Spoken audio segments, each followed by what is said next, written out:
भागलपुर के बबरगंज थाना क्षेत्र के गंगटी मोहल्ले में विभीषण शाह के घर में 6 अप्रैल को 3 की संख्या में अपराधियों के द्वारा डकैती की घटना को अंजाम देने की बात सामने आई थी। साथ ही घर की गृहिणी अंशु देवी ने कहा था कि डकैतों ने घर में रखे नगद रुपए और जेवरात लेकर फरार हो गए, परंतु अनुसंधान के क्रम में यह घटना असत्य पाया गया। आज प्रेस वार्ता में सिटी डीएसपी प्रकाश कुमार ने बताया कि सत्तू व्यवसायी के यहां लूट की घटना अनुसंधान के क्रम में असत्य पाया गया है। वहीं पुलिस को गलत सूचना देने, गुमराह करने एवं झूठी प्राथमिकी दर्ज करवाने के आरोप में वादी पर न्यायालय के आदेशानुसार 182/211 आईपीसी के तहत अग्रिम कानूनी कार्रवाई की जाएगी। वहीं अनुसंधान के क्रम में पुलिस के पूछताछ के दौरान अंशु देवी ने बताया कि मैं तगादा के लिए कहलगांव जा रही थी, तभी मेरे गले से सोने का चेन रेलवे स्टेशन से किसी ने चुरा लिया। मैं अपने पति को डांट के डर से यह मनगढ़ंत कहानी बनाई। सत्तू व्यवसायी की पत्नी अंशु देवी ने मीडिया से एवं पुलिसकर्मियों से नाटकीय रूप से बात करते हुए कहा था कि जब मैं घर में अकेली थी, इसी क्रम में 3 अपराधी नकाब लगाकर पहले गेट खुलवाया और फिर हथियार सटाकर मुझे अंदर ले गए और अपराधियों के द्वारा साथ में लाए गए एसिड के बोतल से धमकी दी कि अगर अलमारी की चाबी नहीं दोगी तो तुम पर तेजाब डाल देंगे। तब जाकर मैं डर गई और अपराधियों को अलमारी की चाबी दे दी, जिसके बाद अपराधी अलमारी के लॉकर से कैश और जेवर लेकर फरार हो गए, जो कि अंशु देवी के द्वारा कही गई उक्त बातें अनुसंधान में गलत पाई गई। बीएनपी न्यूज के लिए भागलपुर से संवाददाता अभिषेक आनंद की रिपोर्ट। दिनांक 6/4/22 को वादिनी अंशु भारती पति विभीषण शाह, साकिन अलीगंज, थाना बब्बरगंज, जिला भागलपुर का एक लिखित आवेदन दिए। उसी के आधार पर मुजाहिदपुर बब्बरगंज थाना कांड संख्या 110/22 दिनांक 7/4/22 धारा 392 आईपीसी के तहत दर्ज की गई।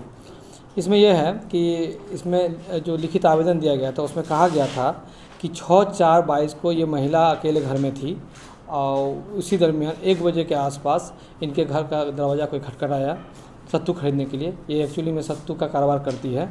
तो जब खटखटाने के समय दरवाज़ा खोलने के साथ ही दरवाजे पे ही 3 जो लड़के थे वो उसमें से एक लड़का इस पर कट्टा तान दिया और बोला कि अंदर चलो। जैसे ही अंदर गई उसमें से और 2 लड़के खड़े थे। उस दोनों में से एक ने क्या किया, एक बोतल एसिड निकाला और उसको बोला कि जल्दी से चाबी दो अलमारी का, नहीं तो तुमको हम जला देंगे।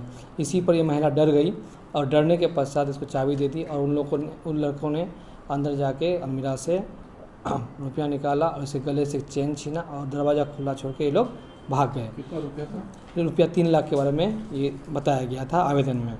और इसके बाद इस घटना की सूचना पुलिस को लगभग 4:30 बजे जब इसके पति आए घर पर तभी ने बताया और फिर 4:30 बजे पुलिस को मिली। पुलिस इस पर कार्रवाई करना शुरू की। ये चीज़ जो मैंने बताया ये महिला के आवेदन में कही गई है, महिला का ये बयान था उस दिन। खुलासा क्या हुआ? खुला ये कही। उसके बाद फिर जैसे ही घटना की सूचना मिली हमारे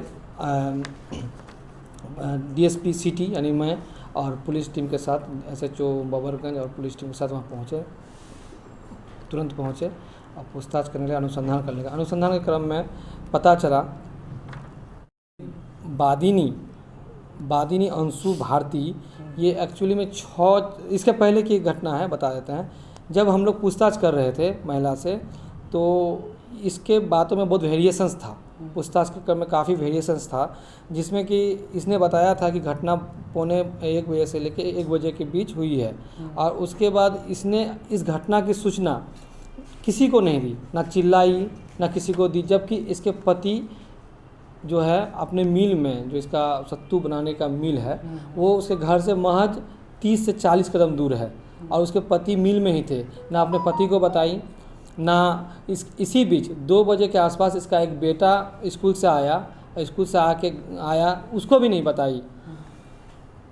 फिर जब 3:30-4 बजे के आसपास इसके पति जब घर आए तो जैसे ही घर आए तो ये अपने पति को बताए कि मेरे साथ ऐसा ऐसा घटना घट गया है। 3 लड़के आए थे, कट्टा तान दिया, एसिड का भय दिखा के चाबी लिया और 3 लाख रुपया अलमीरा में था वो लेके भाग गया। इसी पर वादिनी के पति विभीषण शाह अपने छोटा भाई को पूछताछ किए, क्योंकि इसके बातों में शुरू से वेरिएशन रहा था।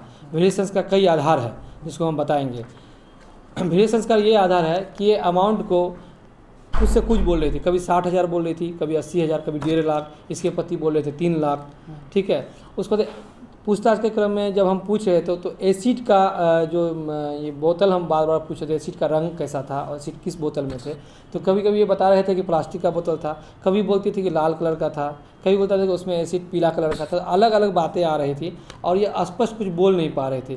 फिर इनसे हमने कारण पूछा कि आपने पति को क्यों नहीं बताया, जो कि आप ये मालिक फ़ोन नहीं, जबकि फ़ोन इसके साथ था। बेटा भी 2 बजे आया, उसका पति इसका महज 30 से 40 कदम दूर में मिल है, वहाँ पर काम कर रहा था, ये नहीं बताई, वो घर में ही रह गई। तो इससे शक होने लगा। जब इससे हम लोग गहराई से पूछताछ किए तो पता चला कि एक्चुअल में 6/4/22 को ही उसी दिन सुबह वो एकचारी जाने के लिए निकली थी। एकचारी में ओम प्रकाश पंडित है जिनसे उनको पैसा लेना था, जो व्यापार सत्तू बेचता है इनको, और उनसे पैसा तगादा करके लेना था। इन्हीं से तगादा करने के लिए वो एकचारी जा रही थी। जैसे ही ये स्टेशन पर पहुंची और प्लेटफॉर्म नंबर 3 पर ट्रेन पे चढ़ रही थी, एक पैर दिया था कि इसी दरमियान कोई इसका गला से सोने के चेन को छीन लिया। भीड़ रहने के कारण इसको पता नहीं चला, लेकिन जैसे छीना वो पलट के देखने के बाद लगा कि इसका देखी कि गला से चेन छीन लिया है। तब ये एक पास में ही स्टोर है, दुकान है वहीं स्टेशन पर, उसका नाम है संजय यादव, स्टोर दुकान है संजय यादव। उससे जाके इसने कहा कि मेरे साथ देखो ना, ऐसा ऐसा घटना हो गया है, चेन छीन लिया, अब हम क्या करें। उस दुकानदार ने बोला कि जाओ जीआरपी थाना में अपना कंप्लेंट दर्ज करो। फिर वो औरत वहाँ से जीआरपी थाना में गई। थाना में जाके वहाँ जो ओडी पदाधिकारी होते हैं जीआरपी थाना में, उसको बताया। उसके बाद वो उसको लिख लिया। लिखने के बाद फिर वो बहुत देर तक वहाँ रुकी रही, कुछ गप करते रहे। इन बातों का सत्यापन पुलिस टीम ने वहाँ स्टेशन जाके किया तो उसमें सही पाया गया कि वाकई में ये औरत वहाँ गई थी, वहाँ उसको बताई थी। फिर क्या बोलते हैं, जो जीआरपी थाना वहाँ भी गई थी, सीसीटीवी का भी अवलोकन किया गया। ये सारी बातें सत्य पाई गई। अतः इसमें यही है कि ये घटना, इसको पूछे जाने पर कि आखिर तुमने ऐसा क्यों किया, तो ये औरत ने बताई, वादिनी अंशु भारती, कि पति के डर से, एक तो इसका गहना खो गया था जिससे वो काफ़ी भावुक होती है, तो इससे इनको बहुत घबराहट हो रही थी। फिर इसको कुछ सूझा नहीं, कुछ समझ में नहीं आया, तो पति को एक मनगढ़ंत कहानी बना के बोल दी कि ऐसा ऐसा मेरे साथ घर पे ही हुआ, जबकि उसके पति को भी कुछ भी पता नहीं था, जिस कारण से उन लोगों ने हड़बड़ी में पुलिस को फ़ोन किया। फिर पुलिस इसके तफ्तीश में जुट गई। यही कारण कार्रवाई इसके जो होता है कि जो पुलिस को एक तरह से गुमराह किया गया, झूठी सूचना दी गई। हाँ, ये काल्पनिक सूचक तो इसके वादिनी के देवर हैं, लेकिन उसी के तरफ से ही दिया गया। ये वादिनी के द्वारा, वादिनी का ही लिखित आवेदन के आधार पर